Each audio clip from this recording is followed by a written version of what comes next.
Hear ye, hear ye. Court is now in session. The Honorable Bill Herrion is now presiding as it's time for Herrion Holds Court, May 12th, 2022. The edition, springtime, graduation right around the corner. But Coach Herrion is hard at work as always. Coach, great to be with you here again, talking UNH basketball. Yeah, Murph, it's great to see you. And I'm looking forward to kind of updating, our fans and our followers of what's happening with our program. It's been a very busy understatement. It's been a very, very busy spring for us. Well, we're going to get right into it because it's busy, but unlike any other spring, dare I say, you've ever experienced before. And I know the last couple of springs have been strange in their own way, but this is the new world that you forecast. And when it came to college basketball, transfer portals and bringing in new players seemingly by the day. Yeah, Murph, the whole landscape of college basketball is really changing, right in front of our eyes. And I think it's been, like you said, let alone with the COVID, going through that the last 2 years, just so many things have changed. And, this transfer portal is really, has really become, big. And, I'm not sure, I'm a big fan of it. But you know what? I think right now it is where college basketball is at, and you better get involved with it. If not, you're going to kind of get left behind. Right before we came on, Murph, I checked, verbal commits to transfer portal right before I came on is at 1,690 college players. Almost 1,700 players are in the transfer portal this year. The sad thing is, I'll bet you not even 1,000 of those players have scholarships right now to another school. You said very politically correct. You may not be a big fan of it. That's about the biggest understatement I'll hear. But you're not on an island when you say that, Coach, right? You have support from others who see the weaknesses of this. I'm sure there are strengths we'll get to, but it is a very dangerous thing. As you point out, the numbers don't add up. Well, I think there's kind of three factors that really play into this. I think number one is when the NCAA changed the rule about 3-4 years ago to when a transfers, first time transfer, they're eligible immediately. You remember before it used to be if you transferred, you had to sit out a year. I know back when I was, a long time ago, I transferred schools. I had to sit out for a year. Sometimes sitting out is not bad, but I think what's happened is with the immediate eligibility and not having to sit out, I think kids knowing they can go right away, up and leave if they're not happy. I think it's kind of a green light a little bit. I think the COVID with everybody getting the fifth year back, I think has put a whole nother spin on this. Especially with, I think if you have like us, if you have 4-year players that have come through your program and have given you 4 really good years, and I think everybody out there has got to understand, obviously we had a couple of 4-year seniors come through our program that are graduating a week from this Saturday at graduation here at UNH. With the extra year, if COVID had never happened, these guys, their college basketball careers would be over. But with the extra 5th year for COVID, they have every right to go into the portal and try to, pursue other options.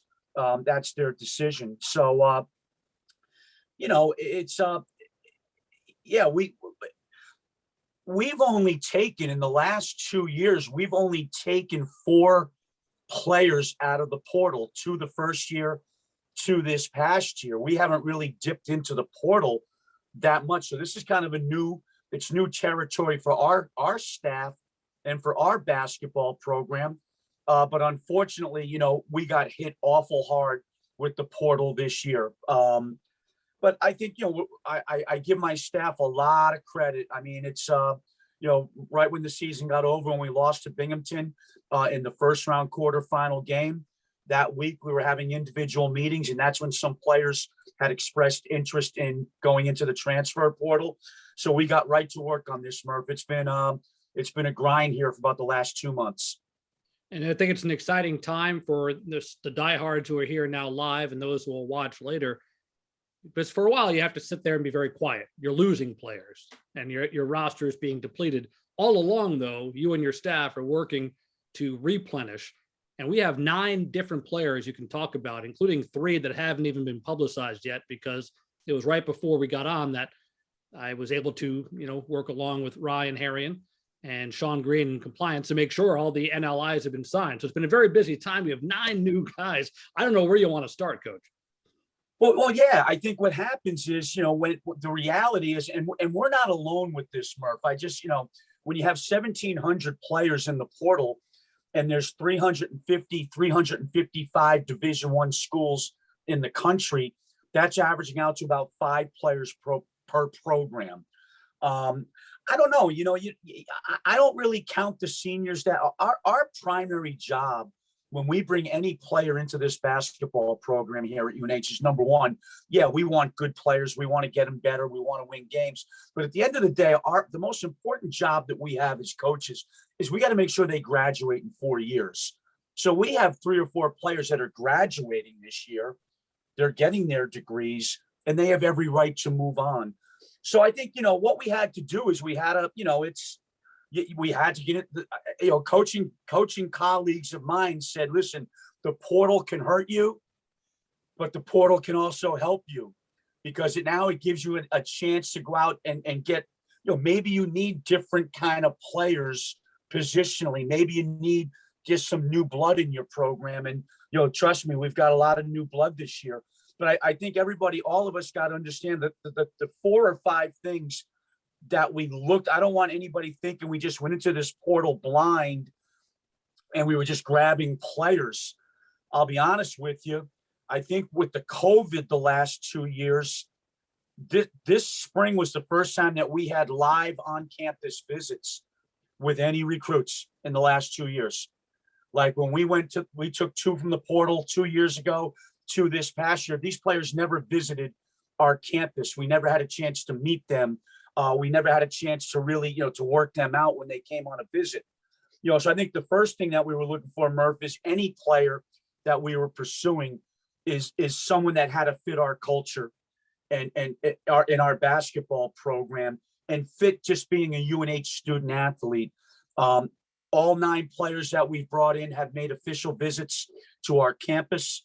All 9 players were under NCAA rules. We worked them out, individually in the gym. And so, and I think spending at least, close to 48 hours with these kids on a visit. Now, the one thing you have with this portal is, you got what's really starting to happen is, you can't be really young anymore, if you hear what I'm saying, because nobody's young.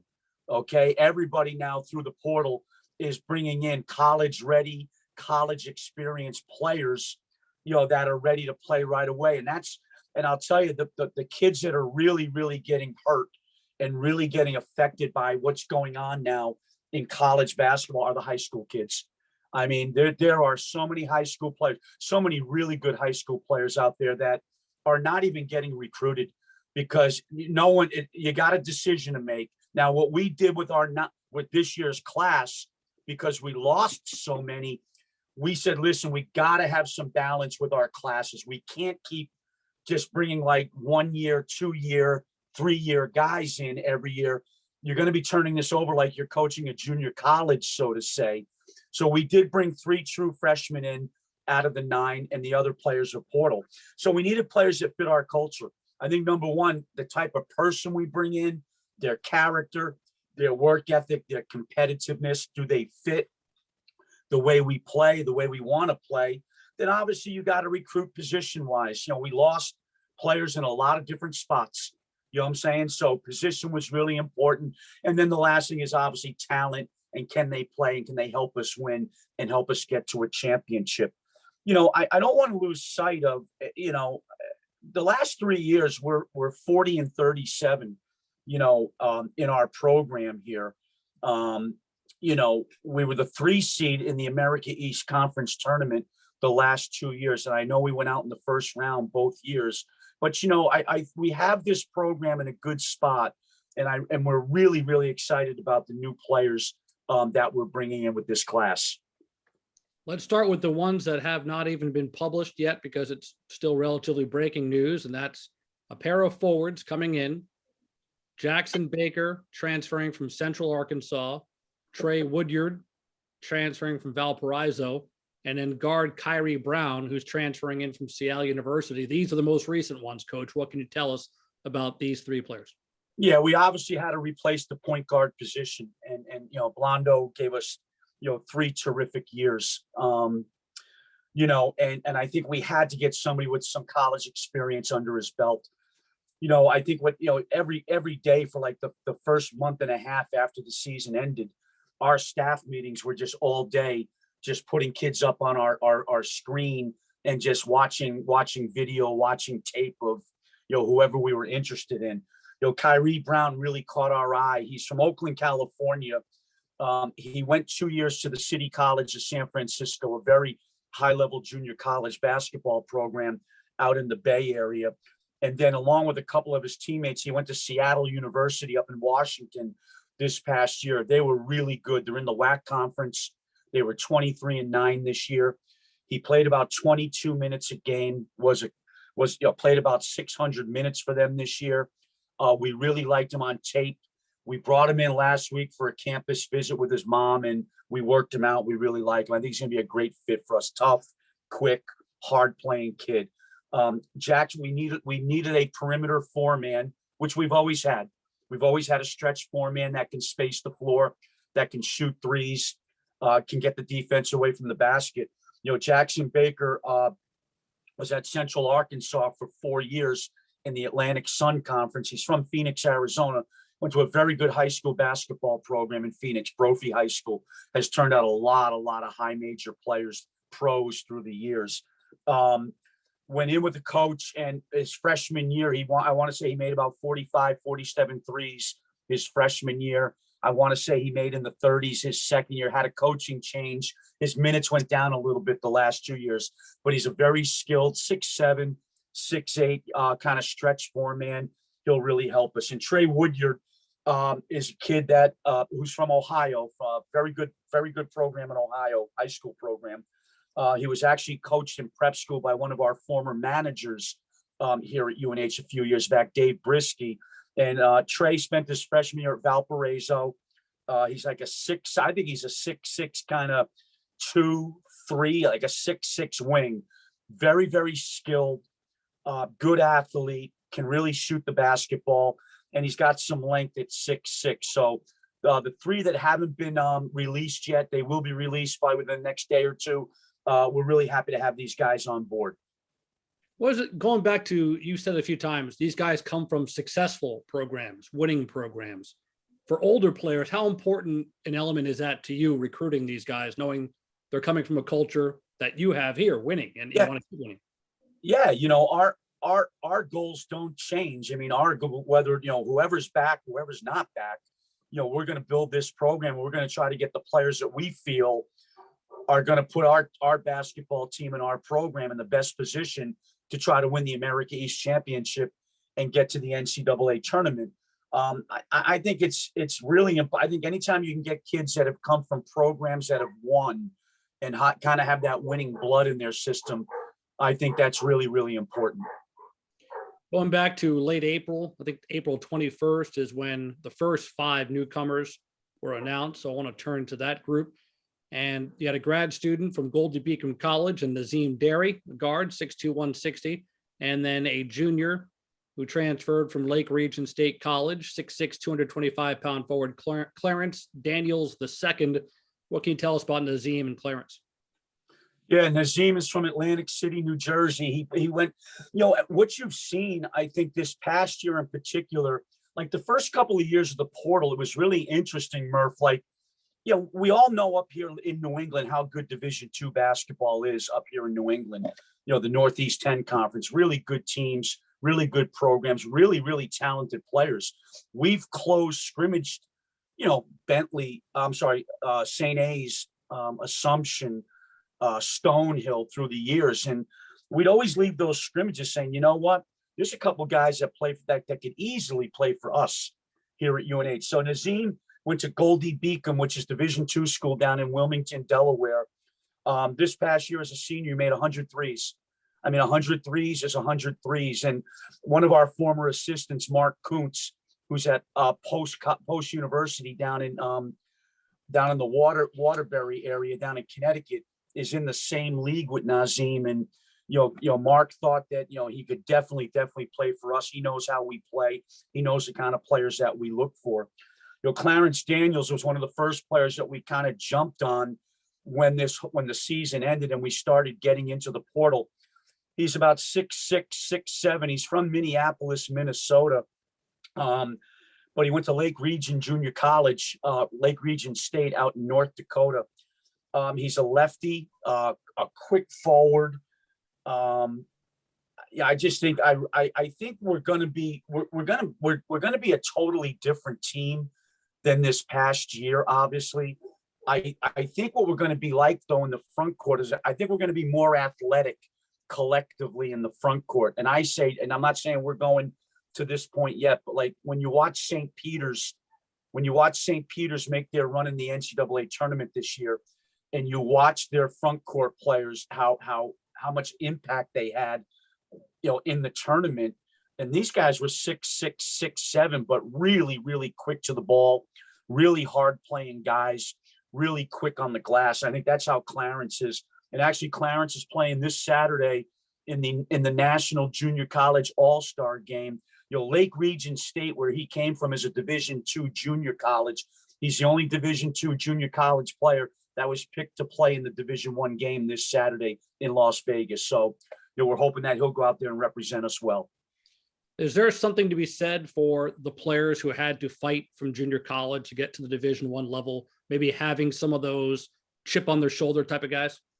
Yeah, but I do think it's a little bit different the last couple of years. I think, junior college a lot, we're not exposed to it as much here in the Northeast. Like the really, really good junior colleges nationally are Florida, Texas, the Midwest. State of California is a big time junior college state, if you hear what I'm saying.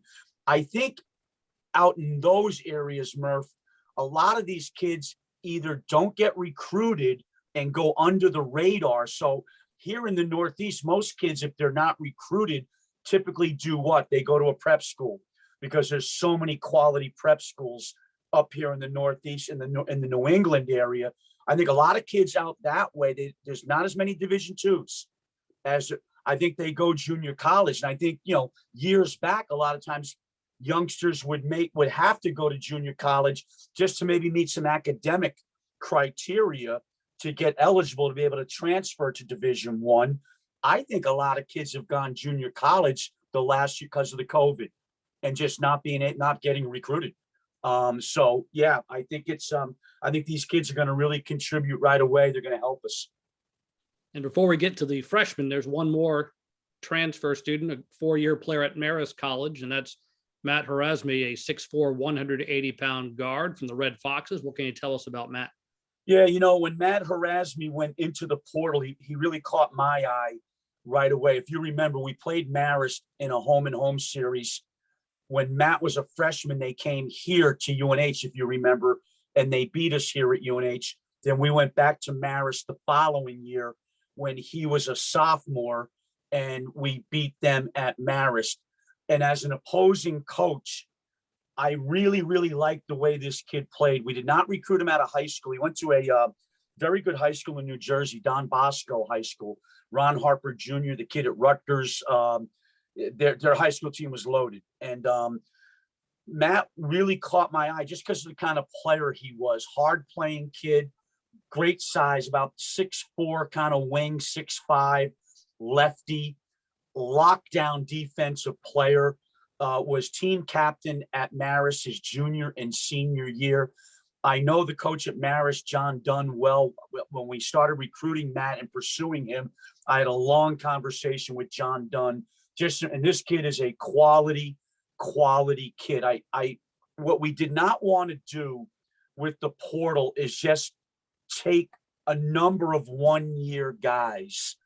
I think that can be a little bit dangerous, because I think with players that have 1 year, they might just have their own agenda, if you hear what I'm saying. And if it doesn't go the right way, then I think you can have some issues. What I love about Matt is I think losing as many players as we have and losing older, experienced veteran players, I think we had to look for some guys that had some leadership at the schools they're coming from. And being a 2-year captain at Marist, he made 55 threes his sophomore year. I think you put him and Nick Johnson defensively and toughness wise and physicality on both sides of the floor. We're going to be fine defensively. I can let all of you know that we will be a much better defensive team 1 through 5 next year. But obviously, I think the biggest concern that I have and our staff has, this is probably going to be the biggest summer school session that we've ever had here at UNH, because this is new territory for us. It's not like we have, 8, 9, 10 returning players that just know the deal. I think the biggest challenge that we're going to have as a coaching staff starting in June when summer school gets here is building the chemistry of this basketball team like right away. It's going to be crucial. We Zoomed with all the new kids last night. It was great. We had a good Zoom last night. I'm in the process. I'm going to try to reach out to some college coaches like Eric Musselman at Arkansas, John Calipari at Kentucky, coaches at higher levels that have kind of done this through a lot of transfers, if you hear what I'm saying. I think that I'm not concerned about, I think we have good players, but, the whole key now is getting these players together and getting them, from a chemistry standpoint, understanding our goals. Let's get the other 3 newcomers, and then I want to follow up on some of these summer school things and strategies when it comes to going through the portal. But there are 3 incoming freshmen, traditional freshmen. Christian Moore, a 6'1", 175-pound guard from Virginia Beach, Virginia. Promise Oporum, a 6'7", 215-pound forward from New Rochelle, New York. And Rex Sunderland, a 6'3", 165-pound guard from Kaysville, Utah. The younger guys, Coach, you said most teams are old, but you also pointed out a few times you have to make sure you keep replenishing and have guys who have the potential to be here many years. Well, you know what? I don't want to say this because I don't want to send the wrong message out there, but the way this whole thing is kind of structured right now, it's very, very hard, I think, to build this with the way we've always built it here is, okay, you had good upperclassmen, then you brought in some good freshmen, and we were lucky. I look back on if imagine if Tanner Leisner and Jalen Smith were in college now. I mean, Tanner Leisner would have every high major program, Power 5 program in the state of Texas, obviously recruiting him. Jalen Smith as well. Just look like this past year in the America East, okay? The all-rookie team, think about this, the all-rookie team in our conference this past year, the leading scorer on the all-rookie team averaged 6.4 a game, and he only played 16 minutes a game, the kid from Albany, the kid Neely. You had 2 guys out of the 5 on the all-rookie team this year that averaged 2.6 a game and 2.8 a game. My point is, people aren't playing freshmen. We felt that we had to balance the classes and we had to bring in some freshmen to just have some continuity, in the program. This year, there wasn't one freshman in the America East Conference this year that made any of the 3 all-conference teams. That's 15 players. So everybody's getting old. We think Promise Purim. I'm really excited about this kid. He's from New Rochelle High School in New York.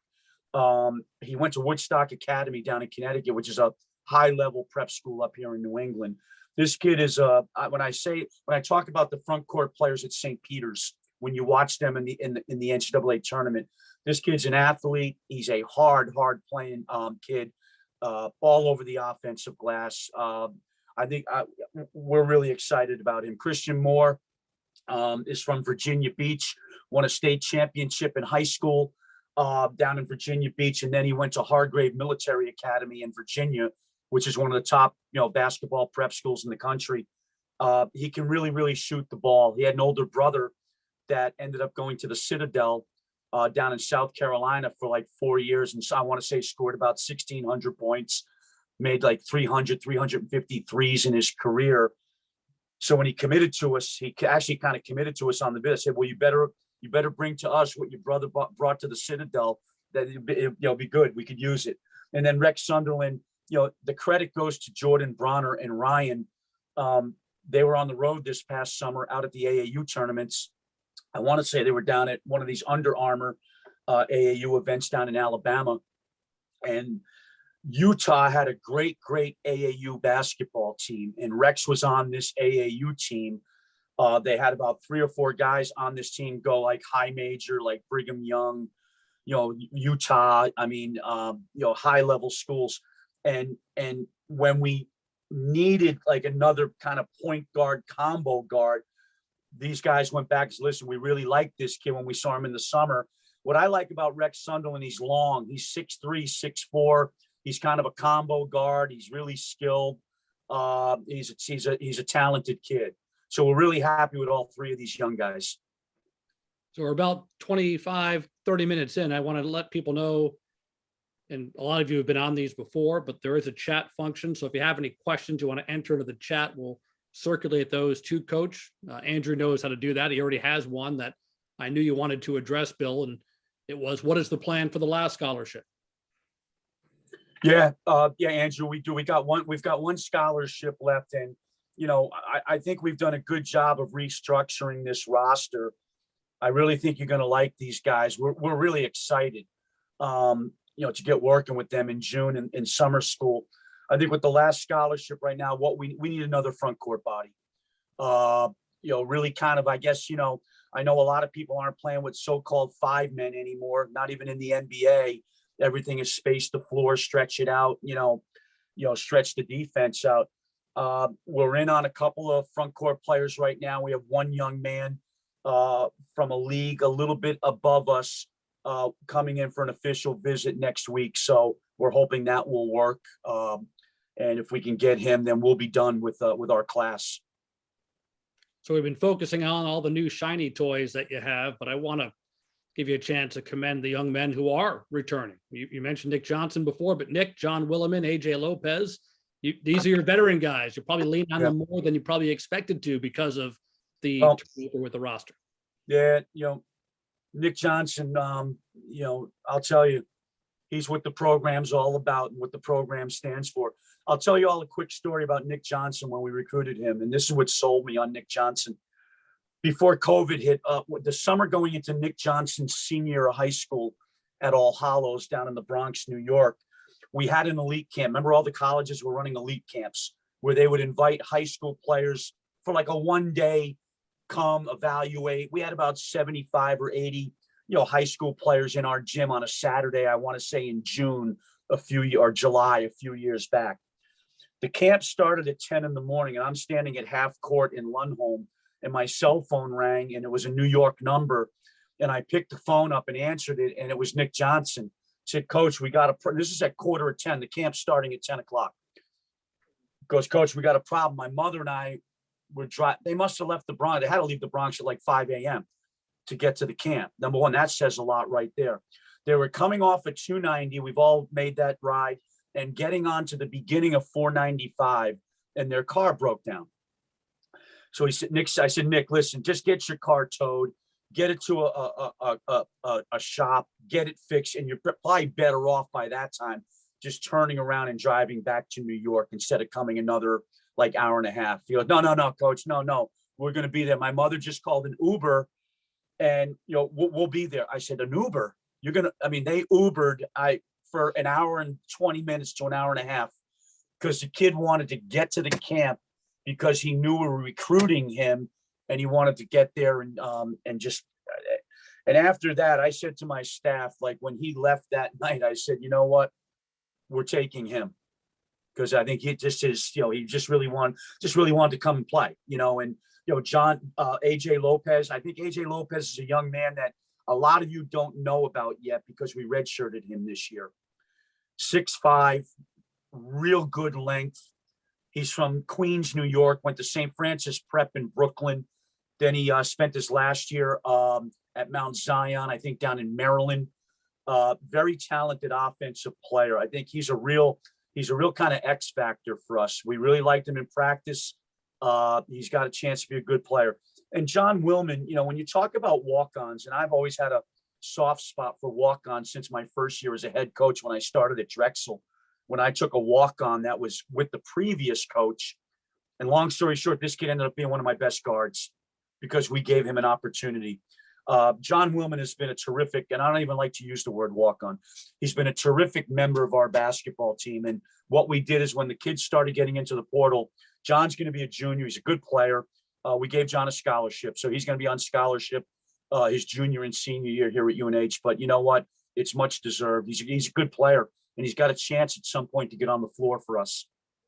I can tell you this much, Coach, and we'll follow up on this point in a moment. You're not allowed to watch now. It's this mandatory period where coaches can't watch players if they choose to work out on their own. And he was in the gym, meaning Williman. He was hitting a lot of threes the other day. He was putting in the work right before the gym was being set up. So those guys aren't, even though you're not watching, they're working. They are. I was leaving yesterday late, about 5 o'clock or so, 5:30, and the doors to the gym were open. I was just walking out the hallway to go out the front doors, and Nick Johnson was at one end of the floor on the shooting gun. So they're working. That's never been an issue with our guys. And you weren't really looking; you just saw him from the peripheral. All right. Yeah, exactly.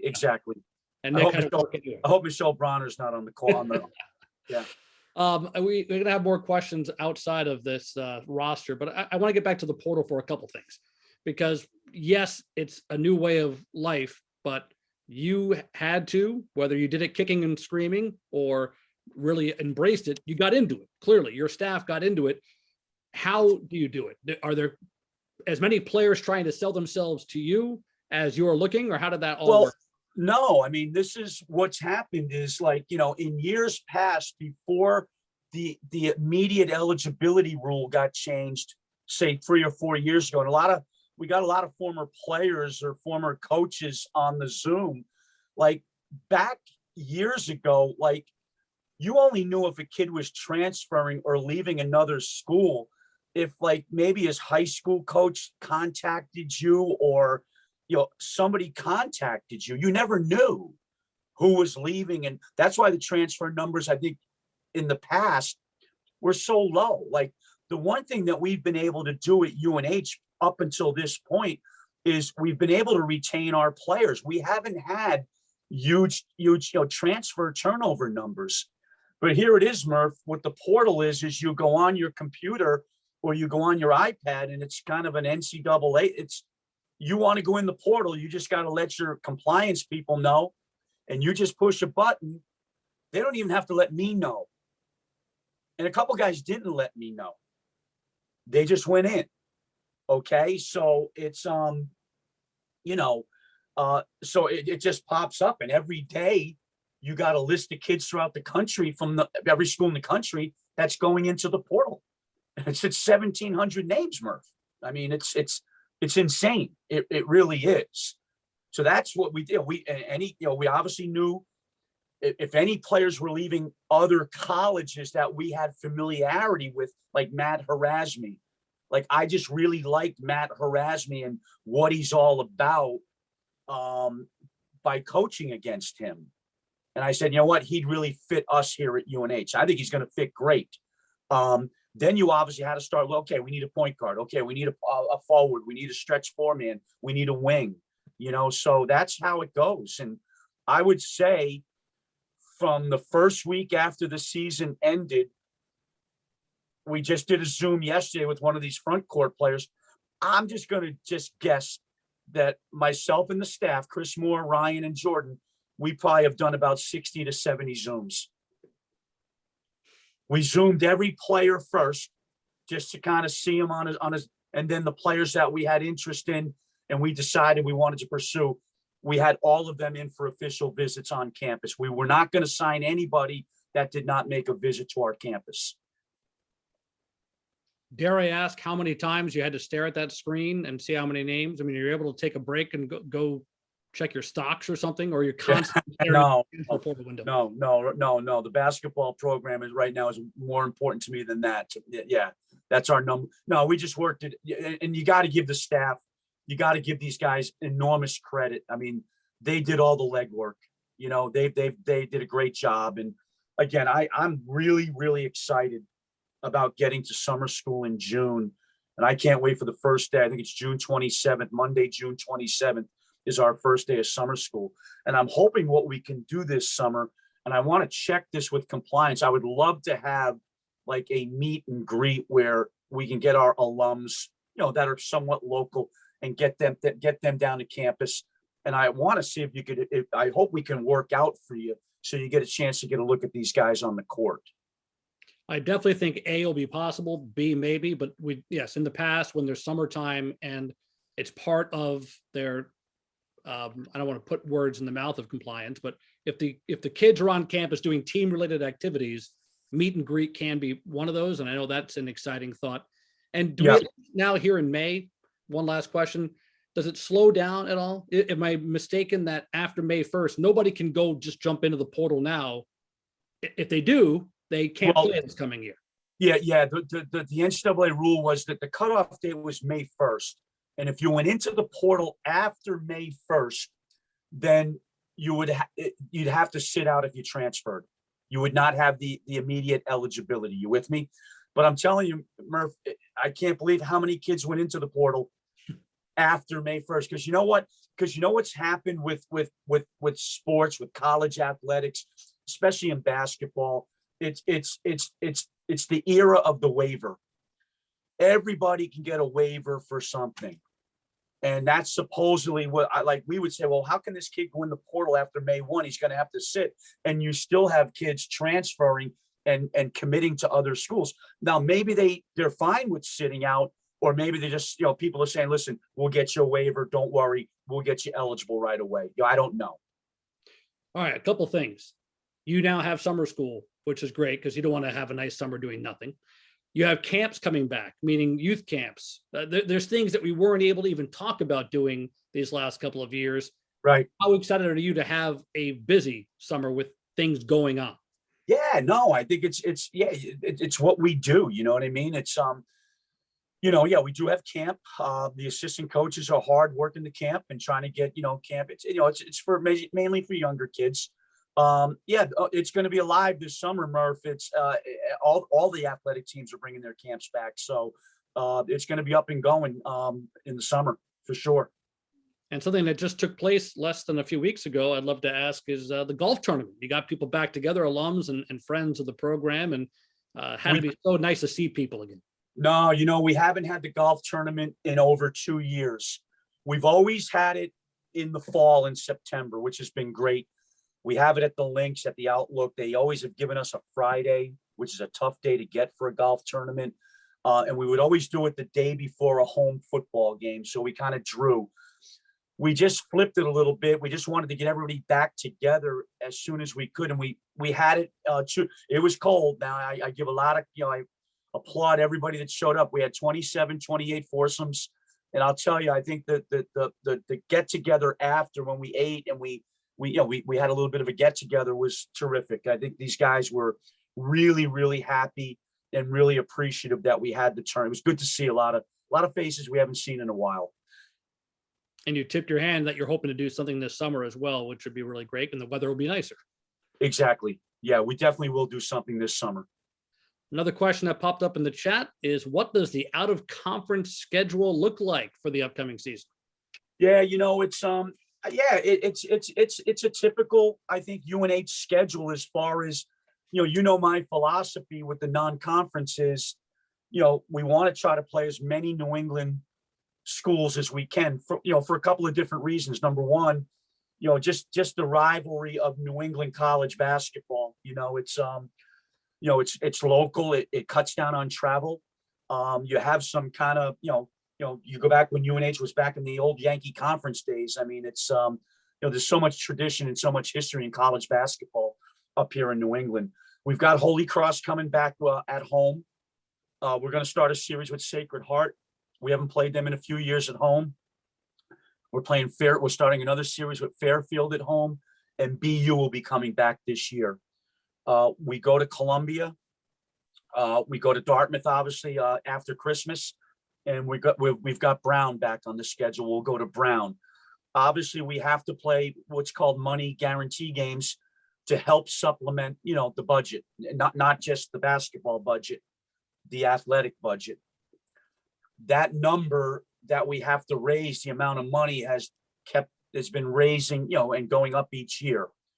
So right now we've got to reach that number. We've got to play 4 money guarantee games. Now this past year, we went to Marquette and we were in a 1-possession game, second game of the year out in Milwaukee against a really good Marquette team. Then we came back, and about 3-4 days later, we went to Providence, and Providence, ended up, they were the Big East champs this year, and we're down 7 with about 8 or 9 minutes left down in the Dunkin' Donuts Center, lost by 11. And then we went to Duquesne and we lost by 2 on a pretty controversial call. If you remember, late in the game, they called a blocking foul and 1 on us when it should have been a charge. So we really played well against the guarantee money games last year. So right now we've got 4. We're going to go to Boston College, which I think makes obviously a lot of sense. Yes, it's right down the road in Boston. We've got to get to New York for number 1 for Nick Johnson and for AJ Lopez. They're 2 New York City kids. We're going to go to St. John's, and we're going to go to Fordham in the Atlantic 10. And then we're going to go down to play at George Washington, another Atlantic 10 team. I want to say maybe right around Thanksgiving, maybe right after Thanksgiving, possibly. I think that answer excites a lot of people on this call. Drivable trips. Here's a lot of UNH fans.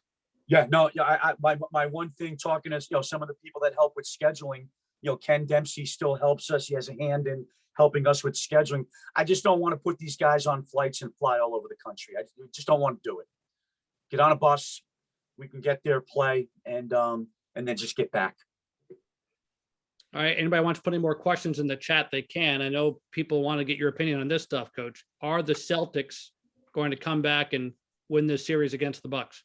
Well, it's really funny. It doesn't matter if it's college basketball, if it's UNH, or if it's the best players in the world in the NBA. I will say this: when you look at the Eastern Conference playoffs, and I know the old adage with coaches is defense wins championships. Everybody's been commenting on how physical the play has been in the playoffs, and it has been very, very physical. I think when you look at the Eastern Conference Finals, you've got the Celtics and the Bucks. The coach with the Celtics and Budenholzer with the Bucks are 2 former Greg Popovich assistants. They were brought up in the Spurs system, which is defense first. And then you look at the Philadelphia 76ers with Doc Rivers. He's a defensive guy. And Eric Spoelstra with the Miami Heat.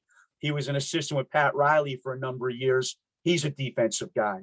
So you got 4 terrific defensive teams going at it in the Eastern Conference.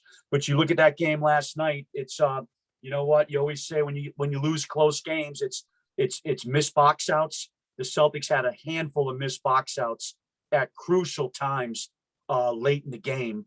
I think where they could have gained possession and had a chance to kind of spread the game out a little bit. And then Drew Holiday, from the Bucks made that play he made on the rotation down on the baseline on Marcus Smart to block the shot. I mean, I thought Marcus Smart was just going to lay the ball in, and he rotated from the top and made it just an unbelievable defensive play. And then when the Celtics had the ball in the last possession, he just shot the gap and stole it. He made 2 back-to-back. Great defense. It's a great series. I mean, it really is. And UK, the coach of the Celtics, he's done a phenomenal job with that team this year, man. If you remember at the beginning of the year, they weren't guarding anybody at the beginning of the year, and they've arguably been the best team in the NBA the last half of the season. It's just been a great series. What hasn't been great so far, and what I know a lot of Bill Herrion's summer tends to entail, is watching his beloved Red Sox. Are they going to make your summer better, or is this going to be a sign of what's to come the next few months? Well, you know what? I think that the division's loaded. I mean, it's a loaded division with the Yankees off to a great start.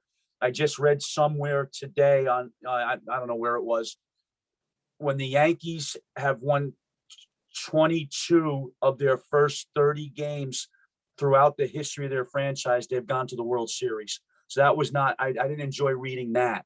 They're 22-8 right now. They got to get Verdugo. They've got to get Kike Hernandez, and they've obviously got to get Trevor Story. They've got to hit the ball. those three guys got to hit the ball. And I think the pitching's been fine. The starting pitching actually has been really, really good. So long ways. So baseball's a long season, but they got a lot of work to do. Another question, and don't say exactly where, because I see people on this Zoom that might follow you there. But what are you doing to relax this summer? You going anywhere nice? Going to chance to spend some time with the family and not think about basketball, at least for a couple days? Yeah. I'll get down the Cape a little bit with the wife and Ryan and his wife and their baby, the grandchild. My daughter will come up from North Carolina. We usually get down for about a week down at the Cape in the summer. So, but we got a lot of work to do right now, Murph. I think it's how it is in this business. I mean, it consumes you. But I think with a new team, with a totally new team, and players you don't really know that well yet, I think we got to really, really be on our toes. And I think first things first, we just got to get this group together. We got to get them connected. We got to get the chemistry where we need it. I think that's going to be the number one goal. So till that we get that done, then maybe a little bit of vacation. 2 days with the family. Yeah, it'll be fine. All right. Yeah. Couple more America East questions have come up. First of all, what's your thoughts on Bryant joining the league? Yeah, it's conference realignment is a very, very big topic nowadays especially in basketball. And I don't, again, I'm not an expert on this, but I think this has been talked about for so many years. I'm talking 20, 25 years. I think we're seeing the time where I think eventually these Power 5 conferences, basketball and football, are going to break away. I just think there's too much money involved for them. I don't think they want to share it. I think if and when that happens, it's going to change the whole landscape, I think, of college basketball. Obviously Stony Brook left to go to the CAA. Hartford is still possibly dropping down to Division III.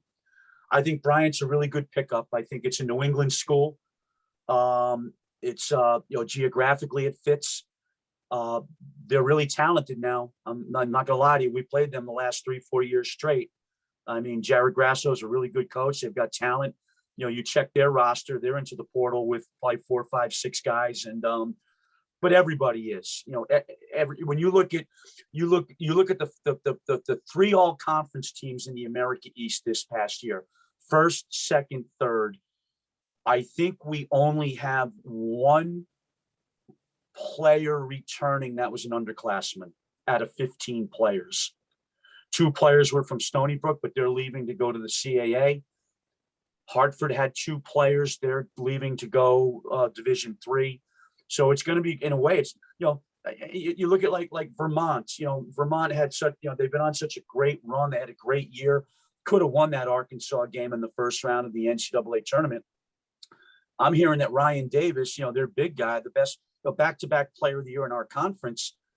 I'm hearing that he's not even taking the 5th year, that he's going to try to possibly start his professional career over in Europe and try to get that going. I mean, so I think there's going to be a lot of change in this league. I mean, 2 or 3 teams lost, UMBC, ourselves in a way. Maine really lost their starting 5s. So it's going to be an interesting year. Coach, before I wrap up the recorded portion and open up so people can chat amongst themselves and ask you questions directly, I'd love to leave the floor to you to send a parting message as we wrap up another edition of Herrion Holds Court to Wildcat Nation. Yeah, I know we've been knocking on the door. I know the frustration the last 2 years of losing in the first round of the conference tournament. I think we're really, our obligation to the university, to you as fans, to alumni, is we knew we had to try to change, recruit and change this quickly. We really like the group we have coming in. When we brought them on campus for official visits, not only as people, character, we worked everybody out. We put them through a typical individual skill workout that we would put any UNH player through, and really impressed with these guys. So the goals remain the same. hey, our ultimate goal is we want to win this league. We want to get to the NCAA tournament. But you know what? We got a lot of work to do, and but we're really excited about the new blood. Kind of rejuvenates you a little bit.